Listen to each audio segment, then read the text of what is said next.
dividido por una sangrienta guerra civil, un joven toma el poder. En su lengua nativa es llamado Drácula. No es el vampiro, el conde Drácula, sino una figura histórica, un príncipe rumano. Fue célebre en toda la cristiandad por sus hazañas contra los turcos. Drácula fue un caudillo conocido en toda Europa por su imponente valor y su aterradora crueldad.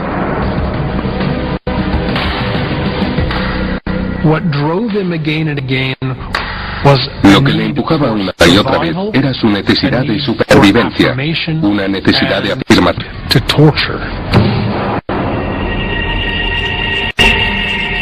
Conocido como el empalador por su método favorito de ejecución, Drácula entró en los libros de historia quemando, hirviendo, destripando y torturando. Pero también dejó un imperecedero legado en ladrillo, argamasa y piedra. Construyó palacios.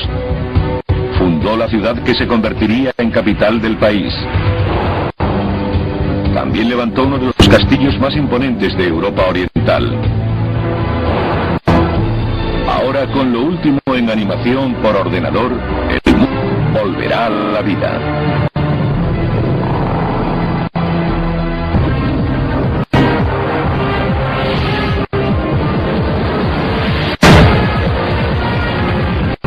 Mundos perdidos. El auténtico Drácula. Transilvania, una región en los confines de Europa. Dominada por grandes montañas, está envuelta en misterio y leyendas. La versión romántica del país, los castillos en ruinas, la leyenda del vampiro, porque no sabemos suficiente sobre la realidad. Hoy Transilvania es una región de Rumanía.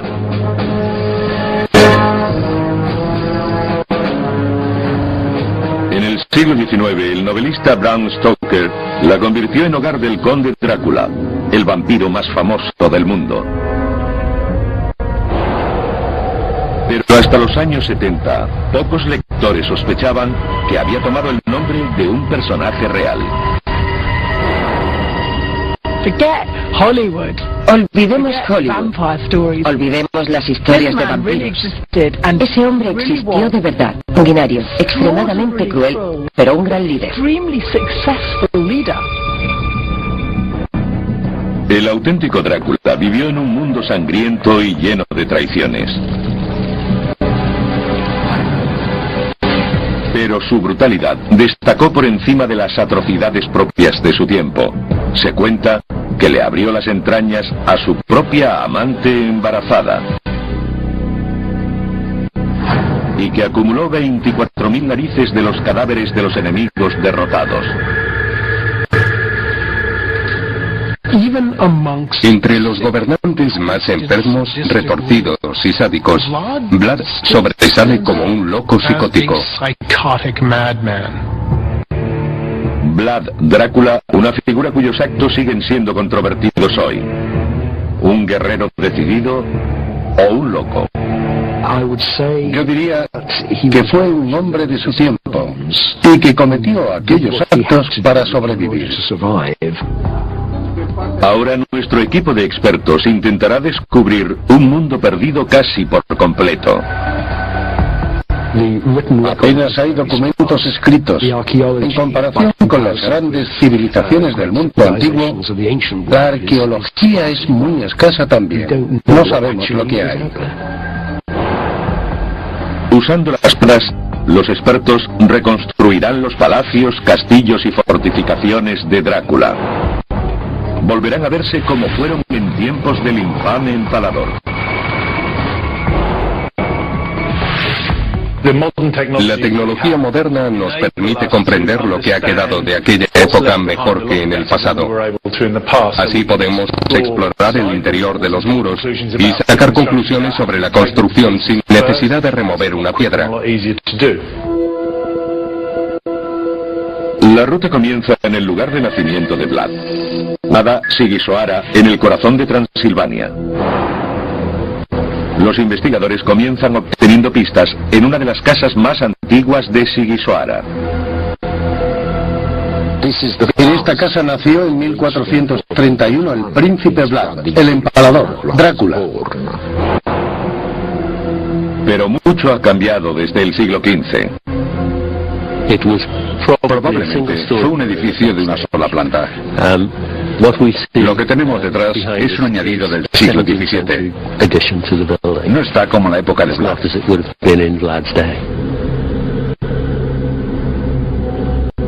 Ahora podemos ver cómo era cuando nació Drácula. Edificio de una planta en el centro de la ciudadela. Carecería de alcantarillado, cañerías o los servicios más elementales. Pero la gruesa piedra con que fue construida proporcionó su característica más importante, la seguridad. La casa de Vlad era una de las más seguras de Transilvania. Las murallas nos dan la primera pista de las espectaculares fortificaciones que había aquí cuando nació Drácula. Esta era la muralla de la ciudad. Está salpicada de torres defensivas y detrás de nosotros tenemos una de las mejores. Los muros y las torres tenían hasta 3 metros de grosor. Servían para evitar que cualquier enemigo saqueara la ciudad. En la parte inferior tenemos las aberturas por las que lanzaban el aceite y el agua hirviendo sobre los atacantes de la fortaleza. Encima tenemos una saetera. Sigisoara estaba muy bien fortificada porque era una de las ciudades más ricas de Transilvania. Pero los que vivían dentro de sus murallas no eran rumanos. Eran sajones, hombres y mujeres de ascendencia germana. Los sajones pioneros habían emigrado a Transilvania en el siglo XII para hacerse mercaderes y artesanos, y gozaban de privilegios comerciales. Era una casta aparte. Los sajones estaban asociados a la codicia, representando la clase media de cualquier época. Ganaban dinero a expensas de los naturales de Valaquia. El padre de Vlad Drácula, un príncipe rumano, hizo un acuerdo comercial especial con los sajones de Sigisoara. A cambio, él y su familia podrían vivir dentro de la ciudad en la aparente seguridad de la ciudadela.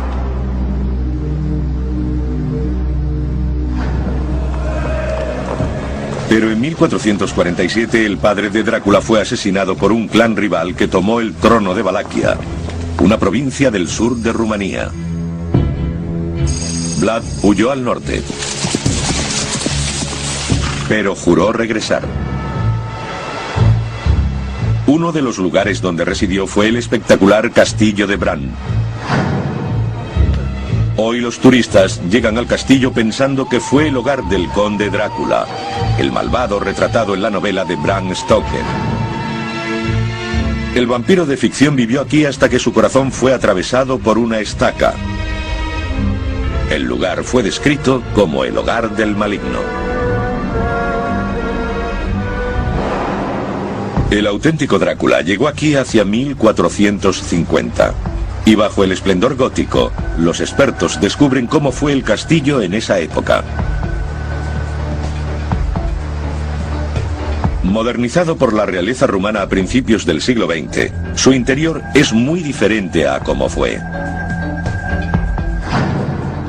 Pero usando unos planos poco conocidos del castillo, los expertos reconstruyen cómo debió ser hace 500 años. The tower that you were telling me about, this one, this is actually this one behind us. Exactly, the round tower. But the strategic use of this tower, this was the gunpowder tower. Yeah. The gunpowder tower, yeah. Yeah, yeah. So if we orientate this way, we have the tower behind us here. Yeah. And the original entrance to the castle was further over. Con los planos medievales del castillo y vanguardistas técnicas infográficas, es posible retroceder al siglo XV. No es un castillo gótico de cuento de hadas, sino la fortaleza más segura e imponente de la frontera transilvana. Fue un gran logro constructivo. El entorno no es muy propicio para el transporte por tierra, por lo que acarrear los materiales debió ser una ardua tarea, y una vez aquí habría que subirlos. Sin la tecnología con la que contamos hoy, tendrían que construir andamios de madera a medida que avanzaban. Se enfrentaron a un gran reto. Para Vlad Drácula, el castillo de Bran fue la plataforma ideal desde la que lanzar su asalto al poder. Estaba a punto de comenzar el reinado sangriento de Drácula.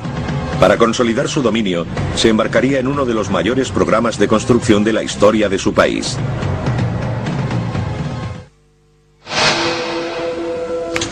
En 1456 el trono del Principado rumano de Valaquia cayó en manos de Vlad Drácula, el personaje que dio su nombre al vampiro más famoso del mundo. Un equipo de investigadores intenta desvelar ese mundo perdido. Pretenden exponer los amplios proyectos constructivos que emprendió al inicio de su reinado, cuando quiso imponer orden en un país rebelde. Vlad Drácula tenía que hacer honor a su nombre. Lo había heredado de su padre, Vlad Dracul, el antiguo gobernante de Valaquia y caballero de la Orden del Dragón. El dragón formaba parte del emblema de la familia. Draculea era el hijo de Vlad Dracul, y también hay una relación con Drácula, que significa diablo. Siguiendo la tradición, Drácula, el hijo del diablo, hace de Tergoviste su capital.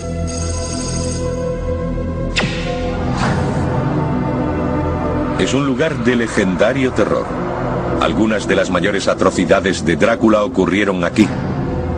Pero cuando llegó, su vida era la que estaba en peligro inminente. No era la capital de su reino, era la capital de asesinatos políticos e intrigas.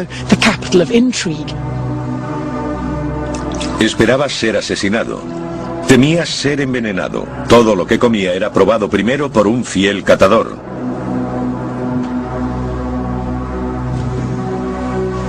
Príncipes rivales, llamados boyardos, dominaban tradicionalmente la política en Valaquia. Pensar que podían hacer cualquier cosa para deshacerse de él le obligó a defenderse. Se trataba de matar o de morir. Durante generaciones, los terratenientes de Valaquia habían cambiado constantemente su lealtad. Y para conservar el poder, Vlad debía deshacerse de los boyardos. La aversión de Vlad hacia esa aristocracia también era hondamente personal. Su padre había sido asesinado por los boyardos y él era un hombre inclinado a la venganza. Tenían una cuenta pendiente con ellos. Pero antes de que Drácula pudiera deshacerse de sus enemigos, necesitaba protección. Las actuales ruinas albergan rastros de un enorme proyecto de construcción llevado a cabo hace más de 500 años.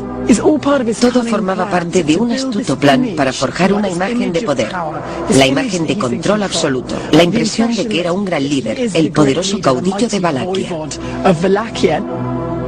El palacio de Tergoviste empezó a construirse en tiempos del abuelo de Drácula.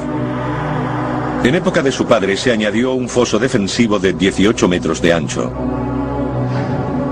Pero Drácula quiso construir un complejo que superara a todo lo anterior. El gran salón se reedificó para abarcar una vasta zona de 300 metros cuadrados. Y una imponente torre vigía daba a Drácula una vista panorámica de su territorio. El complejo palaciego estaba rodeado de murallas de 1,5 metros de espesor. Los enormes sótanos debajo del gran salón revelan la escala de la ambición de Vlad. Aquí tenemos un enorme espacio. Aquí tenemos un enorme espacio que se creó mediante la construcción de sótanos abovedados. Los arcos son típicos de la técnica llamada bizantina. Se construían usando un armazón o molde de madera. Los ladrillos se disponían a su alrededor. Fue una proeza que debía ser supervisada por un maestro de obras. Su vida dependía de hacerlo bien.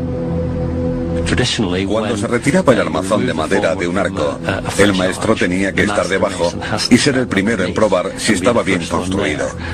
Si la estructura se desmoronaba, caería sobre él. Aunque quedan pocas pistas, algunos siguen creyendo que los sótanos albergaron no solo las provisiones de palacio, sino también algunos oscuros secretos. Como las cámaras de tortura de Vlad.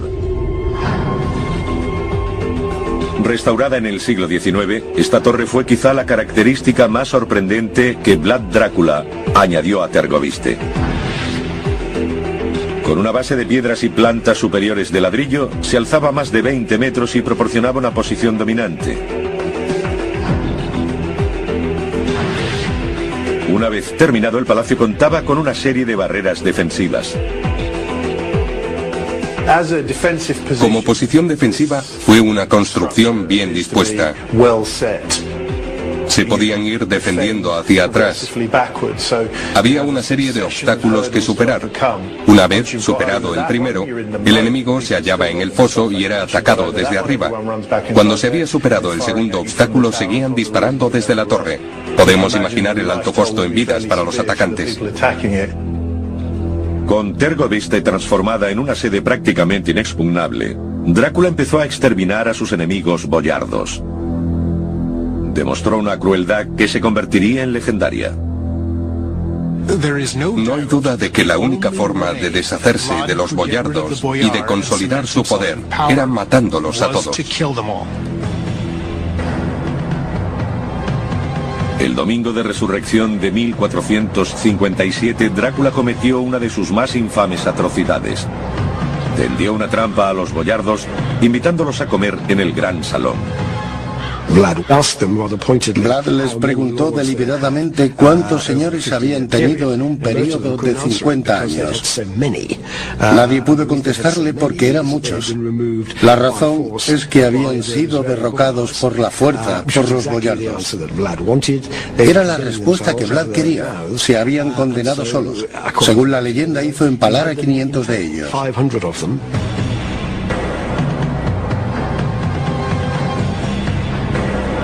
El empalamiento era un método de ejecución terrorífico.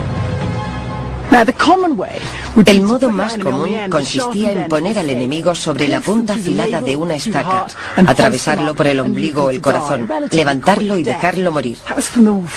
Una muerte relativamente rápida. Eso era para los afortunados, porque si quería que sirvieran de ejemplo, usaba la punta roma. La engrasaban, le abrían las piernas y la insertaban por el recto.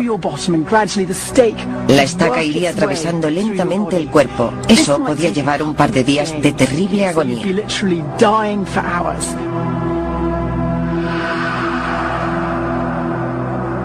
Tergoviste estaba plagado de los cuerpos empalados de muertos y moribundos. Pero Drácula no mató a todos rápidamente. A algunos les tenía reservada una muerte más productiva.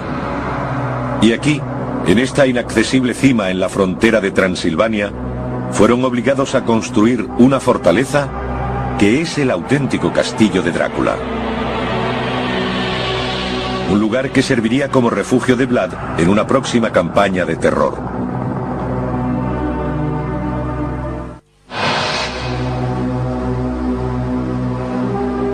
A 500 metros sobre el río Argés, en una abrupta montaña, yacen las ruinas de una antigua fortaleza llamada Castillo de Poenari.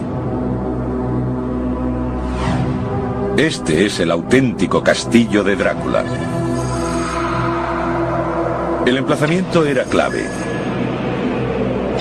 En el extremo del reino de Valaquia, el castillo también limitaba con el territorio montañoso de Transilvania. Incluso hoy sigue siendo un lugar remoto e imponente. Los investigadores deben subir los 140 escalones para llegar hasta él.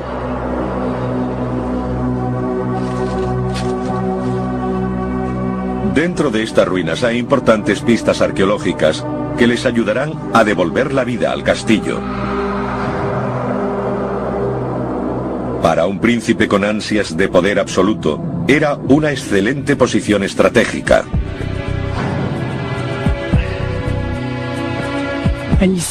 Hacia el sur vemos las tierras de Vlad, su Valaquia. Y a 75 kilómetros de esas montañas está Tergoviste, la capital. Pero de igual importancia, allí, al norte, está Transilvania, que incluía un par de fortalezas suyas. Este era el lugar idóneo desde el que tratar con los modestos sajones de Transilvania. Transilvania es hogar de ricos comerciantes sajones cuyos contubernios amenazan el poder de Vlad Drácula. Debe actuar con rapidez para construir el castillo, por lo que recurre a técnicas poco convencionales y a mano de obra forzada.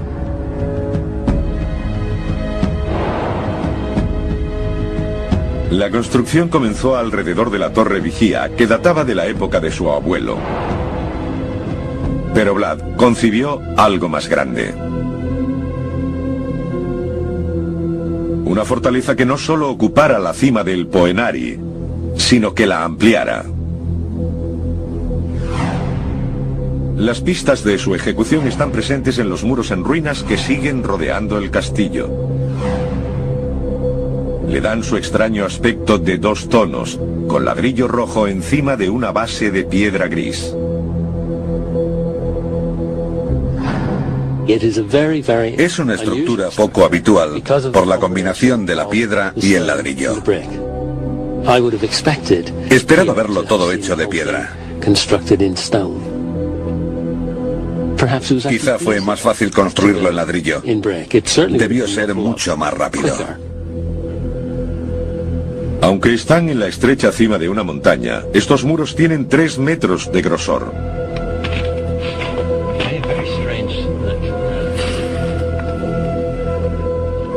Se logró usando el método de construcción bizantino.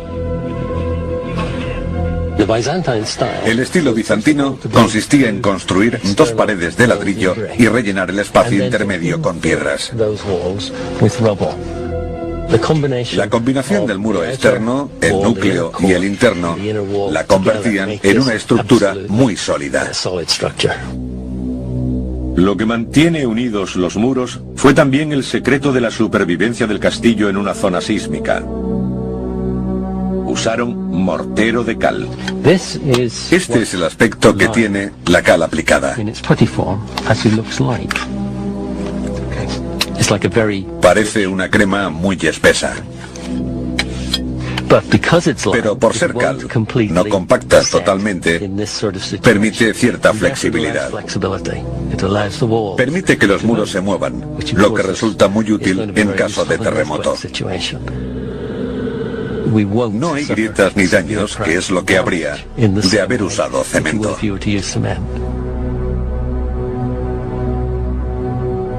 Aunque afectados por numerosos y violentos terremotos, aún se conservan muchos de los muros del castillo de Drácula. Fueron construidos con mano de obra forzada, nobles librados del empalamiento durante la matanza del Domingo de Resurrección en Tergoviste. Obligados a marchar hasta Poenari, iban a sufrir una agonía más lenta y prolongada. Las crónicas de Valaquia dicen que aquellos hombres y mujeres trabajaban muy duro hasta quedarse sin ropa. Estaban prácticamente desnudos. Pero el castillo no fue levantado solo por esclavos. Una ingeniosa característica demuestra que también intervinieron expertos maestros. Los tejados del castillo recogen el agua de lluvia en una cisterna.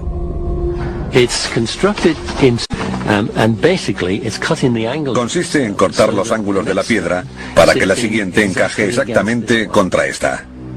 Lo que demuestra que quien fuera la persona encargada de los aspectos técnicos de la obra conocía perfectamente el proceso de construcción en piedra.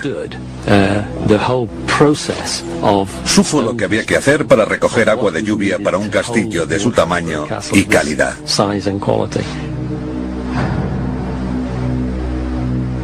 Todo lo necesario para construir el castillo de Drácula estaba disponible en el valle fluvial inferior.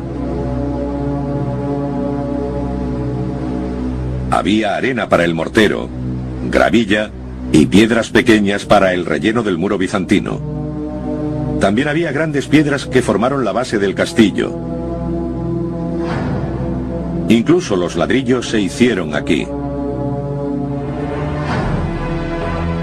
Este fue el espectacular resultado. Una vez terminado, el castillo abarcaba toda la cima, cubriendo casi 50 metros de longitud. Un nido de águilas. El castillo de Drácula ofrecía una excelente seguridad y el control de un paso estratégico entre las montañas. Pero al otro lado de la frontera, en Transilvania, los problemáticos comerciantes sajones tramaban una conspiración contra él. Para proteger sus beneficios, apoyaron a un rival que pretendía el trono de Vlad. Este castillo proporcionó a Vlad la baza esencial para tratar con los sajones de Transilvania. Él les hizo darse cuenta de que para usar sus rutas comerciales, ante todo, tendrían que hacer lo que él decía. Se avecinaba un gran enfrentamiento. Vlad Drácula necesitaría todo su ingenio para superar las defensas de una de las ciudades mejor fortificadas de Europa. Exigiría una terrible venganza.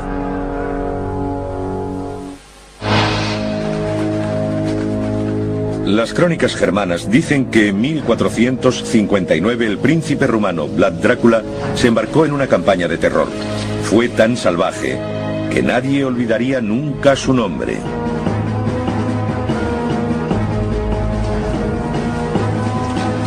Reuniendo a sus tropas en el castillo de Bran, entró en Transilvania. Los comerciantes sajones planeaban derrocarlo. Él pretendía castigarlos. Su base estaba en Brasov. Ocultas dentro de la ciudad moderna están las fortificaciones de lo que fue la ciudad más rica y mejor defendida de la Transilvania medieval. Los sajones se unieron a los enemigos de Vlad. Eran poco fiables y extranjeros. En su opinión, obraba en justicia. Hoy la pintoresca ciudad ofrece pocas pistas de los sangrientos acontecimientos que se desarrollaron hace 5 siglos y medio. El ataque de Vlad sobre Brasov no fue fácil. Las defensas de la ciudad eran formidables. Un enorme muro de casi 5 metros de grosor en algunos lugares rodeaba toda la ciudad sajona. Había bastiones a intervalos regulares. De este se encargaba el gremio de tejedores. Esta es una de las fortificaciones más importantes que ha sobrevivido, casi intacta. En cuanto a la arquitectura y la forma, es extremadamente importante para el entendimiento de los sistemas defensivos de principios del siglo XV. Se construyó una galería de madera de varios niveles contra el interior del muro. Aquí vemos un trabajo en roble de altísima calidad. Ahora todo está cubierto de nieve, pero debajo hay tejados de madera. Los muros externos disponen de aspilleras horizontales y saeteras. Más tarde serían usadas para cañones y mosquetes. Los sajones creían que estaban a salvo dentro de sus imponentes fortificaciones, pero subestimaron la astucia de Drácula. Vlad había crecido en una ciudad sajona. Conocía sus métodos de combate. Sabía que un asalto frontal estaba condenado al fracaso. Tomó Brasov por sorpresa, atacando de noche y saqueando los alrededores antes de que sus habitantes pudieran refugiarse tras sus murallas. Todos los apresados murieron empalados en las colinas circundantes. Según relatos sajones de la época, perecieron a millares.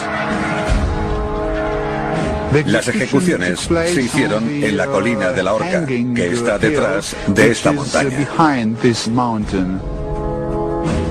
El ataque a Brasov inspiró la más infame de todas las imágenes de Vlad, el bosque de los empalados.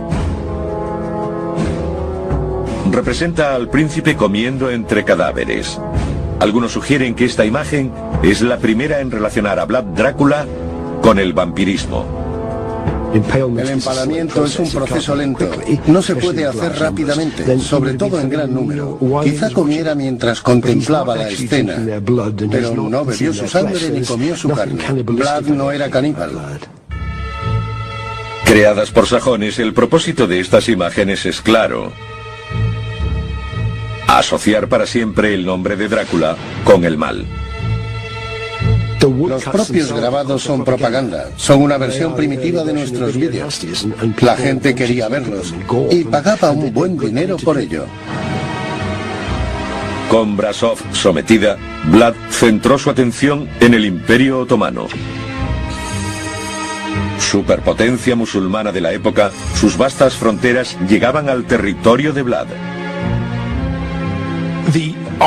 El Imperio Turco Otomano seguía mirando a Occidente, a Europa, como el siguiente lugar a conquistar.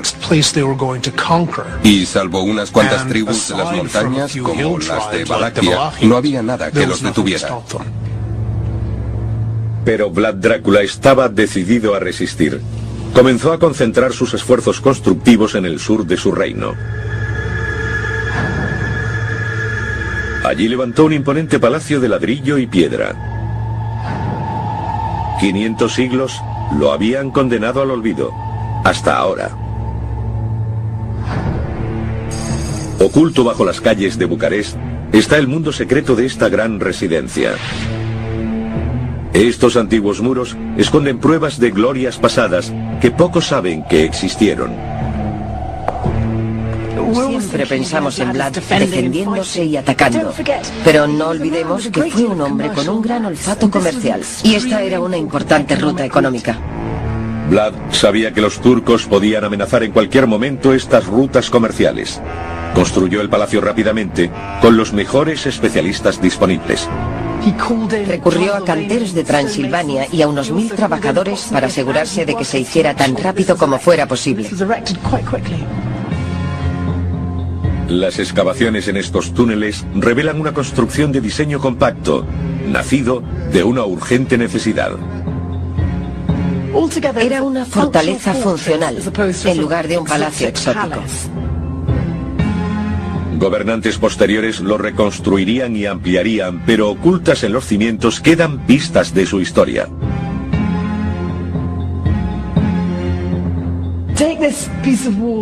Veamos este trozo de muro. En medio tenemos ladrillos que datan de tiempos de Vlad.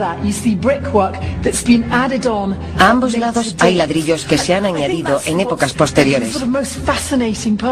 Es fascinante porque hay pruebas arqueológicas de los siglos XIV, XV, XVI, XVII, XVIII y XIX.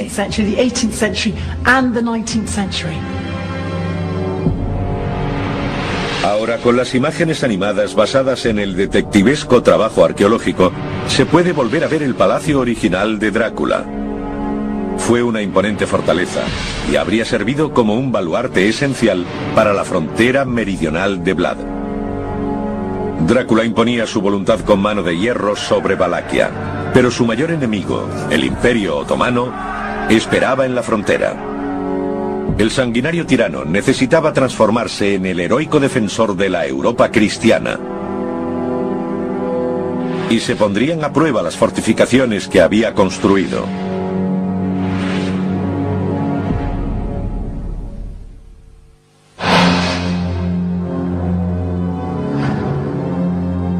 Con su país defendido por una serie de palacios fortificados, Vlad Drácula, príncipe de Valaquia, comenzó a planear la guerra. Recibió a una delegación otomana entre los gruesos muros de su palacio de Tergoviste. Los ejércitos conquistadores turcos habían alcanzado sus fronteras y ahora amenazaban la Europa cristiana. Según la leyenda, exigieron a Vlad pagar un tributo, pero él se negó, alegando que el enviado lo había insultado. No se quitaron los turbantes. Vlad les preguntó por qué se mostraban tan insultantes. Ellos dijeron que tenían por costumbre no quitárselos. Ordenó que no pudieran hacerlo nunca clavándoselos en la cabeza.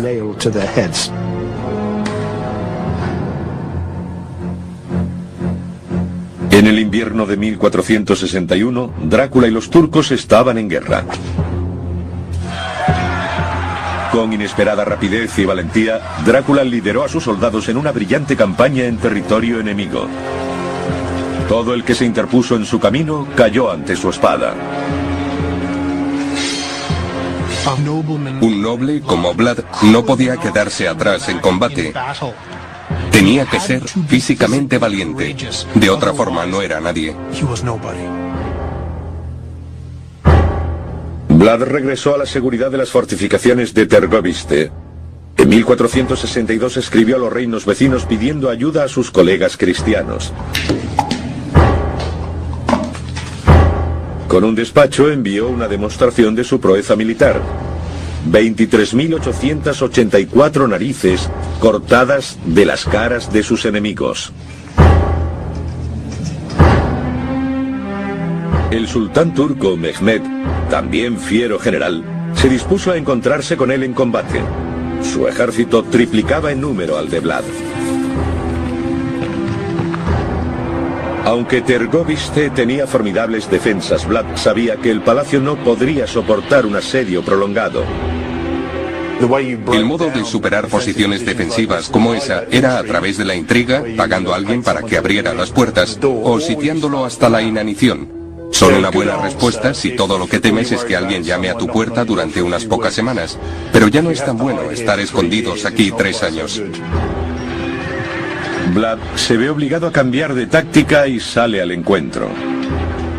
Mehmed era un maestro de la guerra psicológica, pero se encontró con un soldado más potente psicológicamente hablando.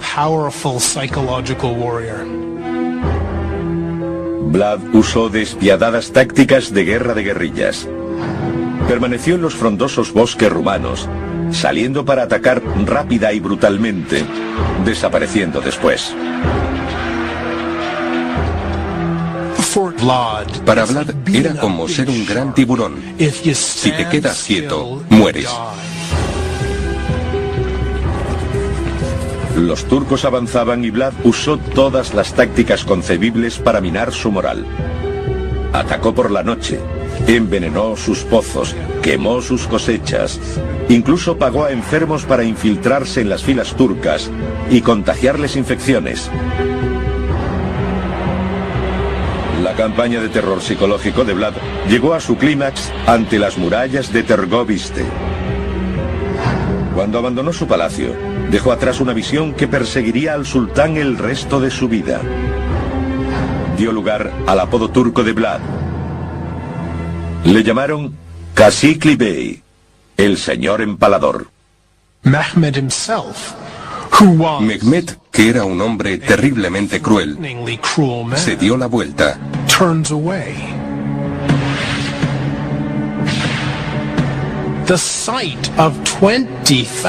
La visión de 20.000 cadáveres con los intestinos resbalando por los postes fue suficiente para que un experimentado soldado como Mehmed II saliera corriendo de allí.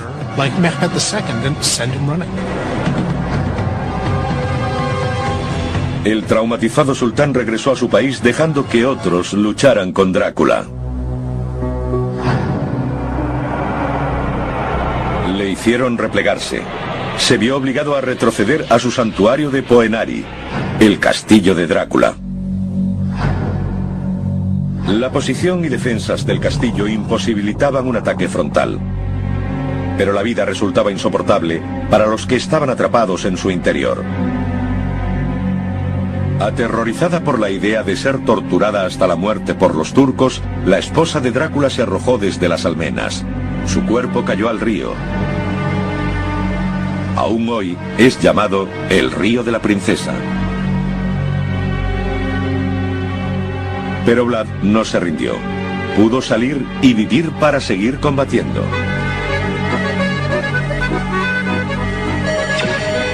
En el pueblo de Arefu, a pocos kilómetros del castillo, los expertos descubrieron una pieza de folclore relacionada con la audaz fuga de Drácula.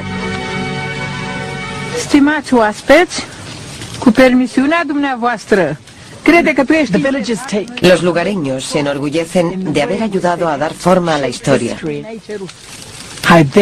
Ayudaron a engañar a los turcos. Desarrollaron un plan gracias al cual quitaron las herraduras a los caballos y se las volvieron a poner al revés. Después hicieron que Vlad condujera a los caballos en la oscuridad de la noche. Cuando los turcos vieron las huellas, pensaron que había entrado en el castillo, pero había abandonado el castillo sin ellos saberlo.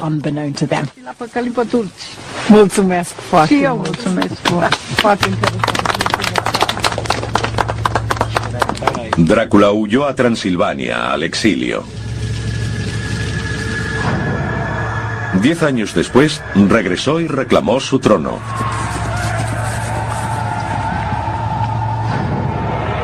Volvió a su palacio de Bucarest y comenzó a preparar las defensas para rechazar una invasión turca.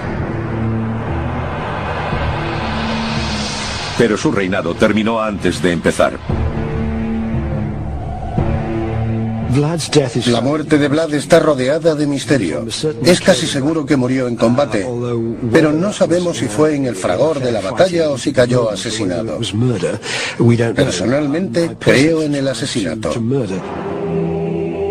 El folclore local dice que fue enterrado aquí, en la bella isla monasterio de Snagov. En su día rodeado de murallas de piedra, el monasterio fue usado posteriormente como prisión.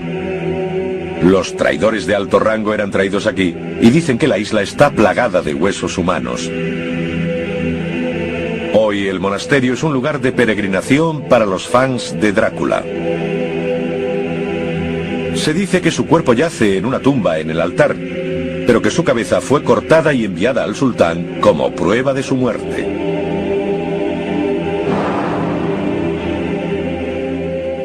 La tradición y el deseo sitúan a Vlad en esta tumba del monasterio de Snagov, pero la tumba está vacía. No hay nada dentro.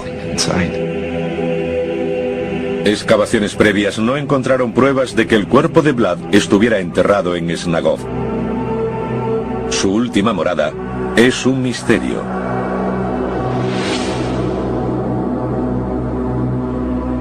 En Rumanía, hoy Vlad Drácula sigue siendo un héroe nacional a pesar de su brutalidad. Vlad es el héroe del caballo blanco. Los rumanos le ven así. Fue un luchador por la libertad, un nacionalista, el hombre del pueblo. Drácula fue el último gran constructor de una Valaquia independiente.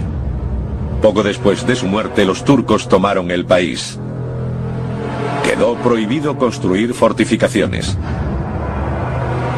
Pero los castillos de Drácula permanecen como un recuerdo de un pasado glorioso y libre. El Palacio Real de Tergoviste, que él rediseñó por completo. Los cimientos de Bucarest y su castillo. Y el inaccesible refugio de Poenari, el auténtico castillo de Drácula.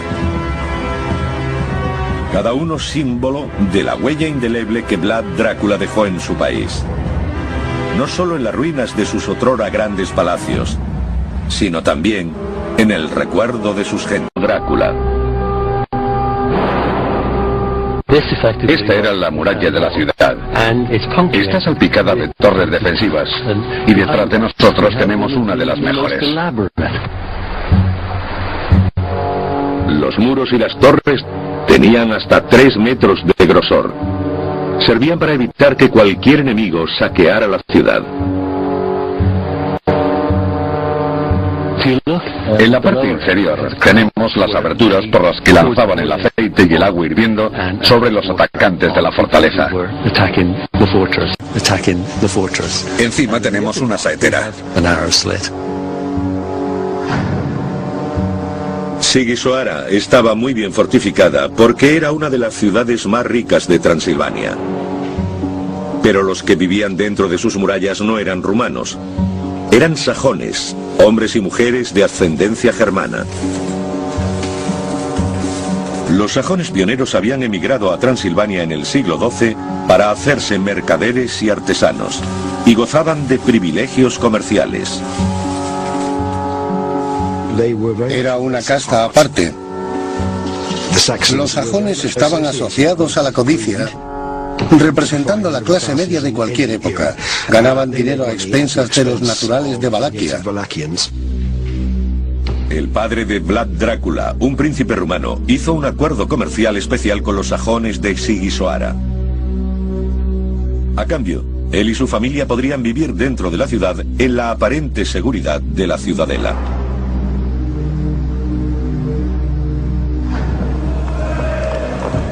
Pero en 1447 el padre de Drácula fue asesinado por un clan rival que tomó el trono de Valaquia, una provincia del sur de Rumanía. Vlad huyó al norte, pero juró regresar. Uno de los lugares donde residió fue el espectacular castillo de Bran. Hoy los turistas llegan al castillo pensando que fue el hogar del conde Drácula, el malvado retratado en la novela de Bram Stoker. El vampiro de ficción vivió aquí hasta que su corazón fue atravesado por una estaca. El lugar fue descrito como el hogar del maligno. El auténtico Drácula llegó aquí hacia 1450. Y bajo el esplendor gótico, los expertos descubren cómo fue el castillo en esa época. Modernizado por la realeza rumana a principios del siglo XX, su interior es muy diferente a como fue. Pero usando unos planos poco conocidos del castillo, los expertos reconstruyen cómo debió ser hace 500 años. The tower that you were telling me about, this is actually this one behind us. Exactly, the round tower. But the strategic use of this tower, this was the gunpowder tower. Yeah. The gunpowder tower, yeah. Yeah. So if we orientate this way, we have the tower behind us here. Yeah.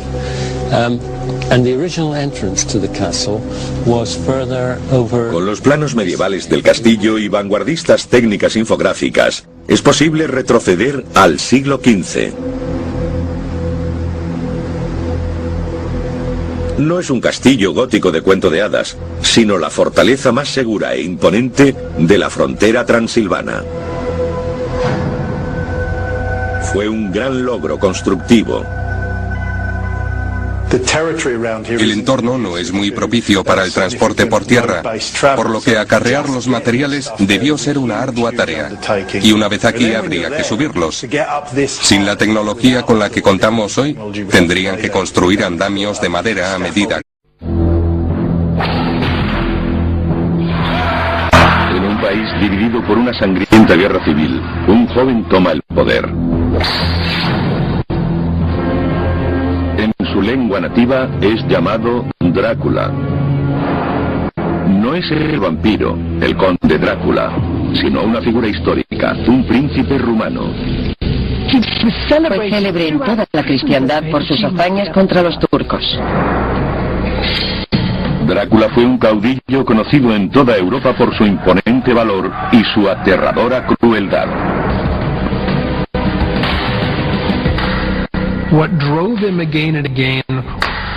Lo que le empujaba una y otra vez era su necesidad de supervivencia, una necesidad de afirmación.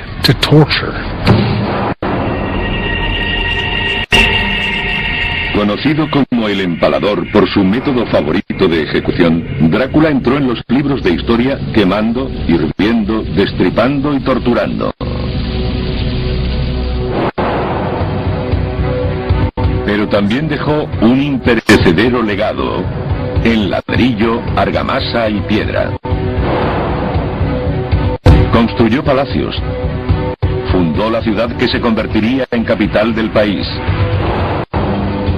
También levantó uno de los castillos más imponentes de Europa Oriental.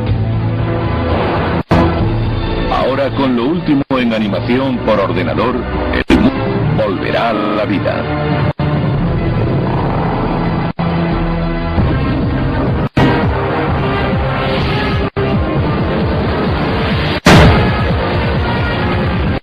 Mundos perdidos. El auténtico Drácula. Transilvania, una región en los confines de Europa. Dominada por grandes montañas, está envuelta en misterio y leyendas. La versión romántica del país, los castillos en ruinas, la leyenda del vampiro, porque no sabemos suficiente sobre la realidad. Hoy Transilvania es una región de Rumanía.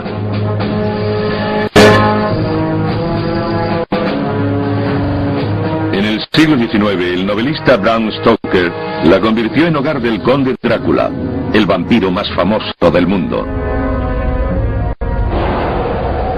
Pero hasta los años 70, pocos lectores sospechaban que había tomado el nombre de un personaje real. Olvidemos Hollywood. Olvidemos las historias de vampiros. Ese hombre existió de verdad. Sanguinario, extremadamente cruel, pero un gran líder. El auténtico Drácula vivió en un mundo sangriento y lleno de traiciones. Pero su brutalidad destacó por encima de las atrocidades propias de su tiempo. Se cuenta que le abrió las entrañas a su propia amante embarazada.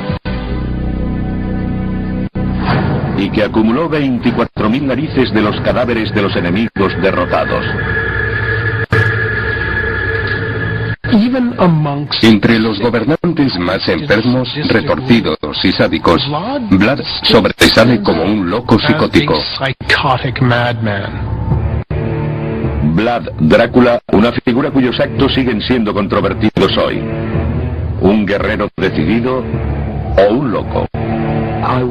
Yo diría que fue un hombre de su tiempo y que cometió aquellos actos para sobrevivir.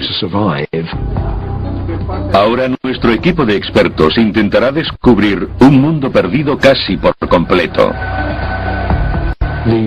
Apenas hay documentos escritos. En comparación con las grandes civilizaciones del mundo antiguo, la arqueología es muy escasa también. No sabemos lo que hay.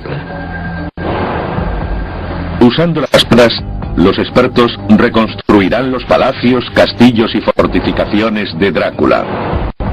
Volverán a verse como fueron en tiempos del infame empalador.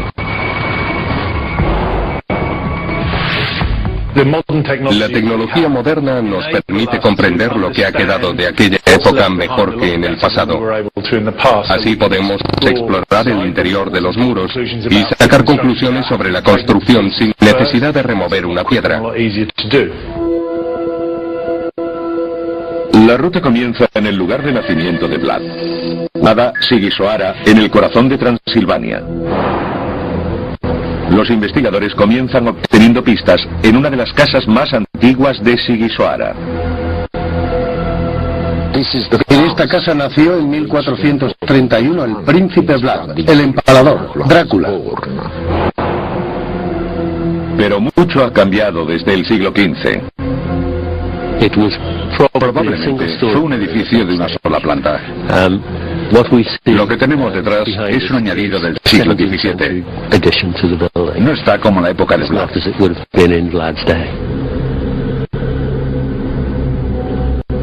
Ahora podemos ver cómo era cuando nació Drácula. Edificio de una planta en el centro de la ciudadela. Carecería de alcantarillado, cañerías o los servicios más elementales. Pero la gruesa piedra con que fue construida proporcionó su característica más importante, la seguridad. La casa de Vlad era una de las más seguras de Transilvania. Las murallas nos dan la primera pista de las espectaculares fortificaciones que había aquí cuando nació